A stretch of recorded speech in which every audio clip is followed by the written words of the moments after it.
چې کمال درکې وي طالبانو، الله هر څوک چې دنیا کې د کمال چښتن پیدا کړی الله عز وجل هغه ډېر زورولی دی. بیا دا یاد ساتئ طالبانو، کله چې کمال الله درکې پیدا کړي زورېږي به. که ښه ملایان تېر سوي طالبانو چې تاسې تاریخ وګورئ ډېر زورېدلي دي. که حسن ده هر شی چې کمال الله درکې پیدا کړی هغه خلک زورېدلي. پاکستان ته طالبانو یو سړی و عبدالقدیر خان په نامه، ډېر ښه مجاهد ده دا طالبان. د اصل کې پاکستان ته چې اټوم جوړ کړی طالبانو د غزې، کله چې غزا باندې ځکه دا جنګ شپېته کلن سو، هغه وخت کې ظلمونه طالبانو د اسرائیلو د امریکا ملاتړي قدیر خان یې دې ته وهڅاو چې دی اټوم جوړ کړي. یو عالم یو عربي کتاب جوړ کړی طالبانو، 14 جلدونه د ما سره سته، داسې که نومیږي طالبانو په اصلاح الامه. هغه کتاب کې د عبدالقدیر خان په اړه عربي ډېره اوږده لیکنه کړې ده. خو کله چې قهرماني وکړه طالبانو یو څه هېڅ درک نه لګي، مړ ده که ژوندی ده، نظربند د طالبانو هېڅ پته نه لګېږي که نه. کمال چې وکړي طالبانو دښمنان دي ډېرېږي، دا د دنیا عادت ده. خدای په یو اسلامي فکر جوړ کړی طالبانو، خو نن د اسلامي فکر دپاره هغه نه ترې اخیستل کېږي ګټه. ودخله معه السجن فتیان، ننوتل دا داسې چل و طالبانو، دا د بادشاه څه دښمنان ول. نو د بادشاه دښمنانو اراده درلودله چې د بادشاه ته هغه ورکړي، زهر ورکړي. دا چې عزیز مصر خو وزیر و، بیا داسې چل و که یو نانبای یو ساقي و، بیا د دواړو ته د پیسو وړاندیز کړی و، دوی ورسره منلې وله چې ویلې موږ به په ډوډۍ کې زهر ورته اچو، ما بل ویلې په شرابو کې، دا به ورکو ځتي به باچا مړ سي. هغه څه و څه ورته وایي، د ساقي بیرته له دې خبرې وګرځېد، وي زه نه کوم.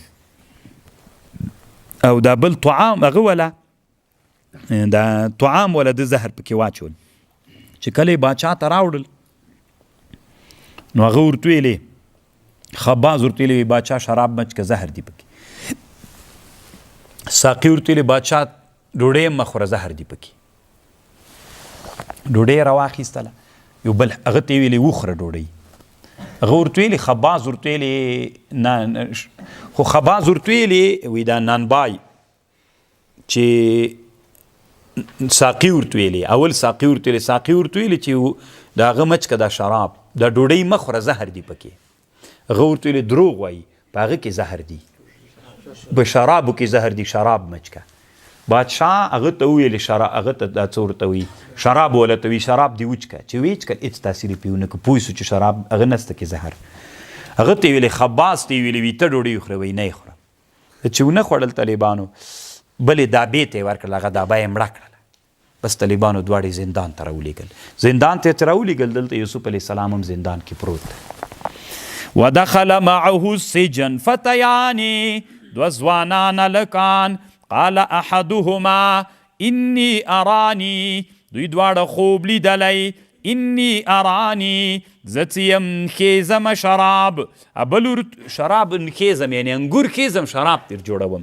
وقال الاخر ویلې انی ارانی ما خوب لید، احمل فوق رأسی خبزا، چې ما بار کړي پاس په سر ډوډۍ، مرغانې تر رخوري. نبئنا بتأویله انا نراک من المحسنین.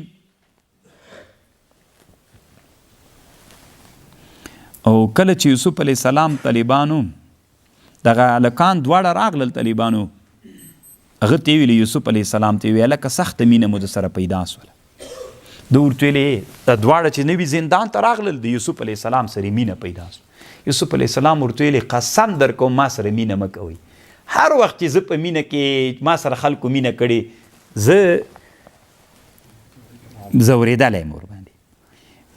وایي اوله مینه مې پلار را سره وکړله چې را باندې وسول، نه اوله مینه مې وایي را سره عمه وکړله څه مشکل سره مخصوم، وروسته د عمه قصه درته کوم.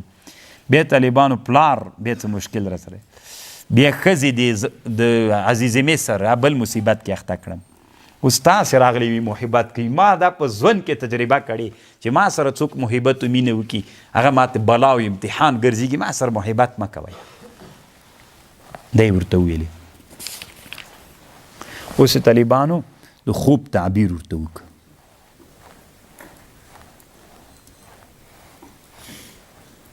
انا نراک من المحسنین. او طالبانو چې بندي خانه کې وي دوی ته ډېر داسې د هغه خبرې وکړلې، صبر یې ورکړه، امیدونه د خلکو قطع سي ول، د ډېر امید ورکړه، ځکه بندي خانه کې کله د سړي امید قطع سي. قال لا یأتیکما طعام.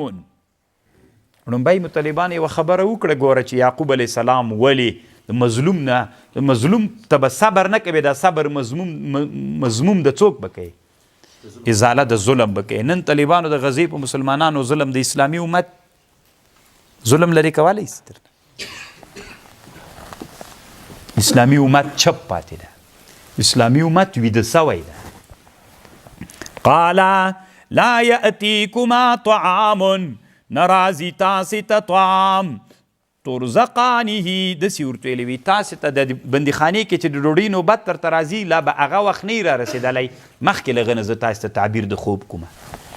قال لا یأتکما طعام ترزقانه الا نبأتکما بتأویله قبل ان یأتیکما ذلکما مما علمنی ربی، ذلکما مما علمنی ربی إني تركت ملة قوم لا يؤمنون بالله وهم بالآخرة هم كافرون.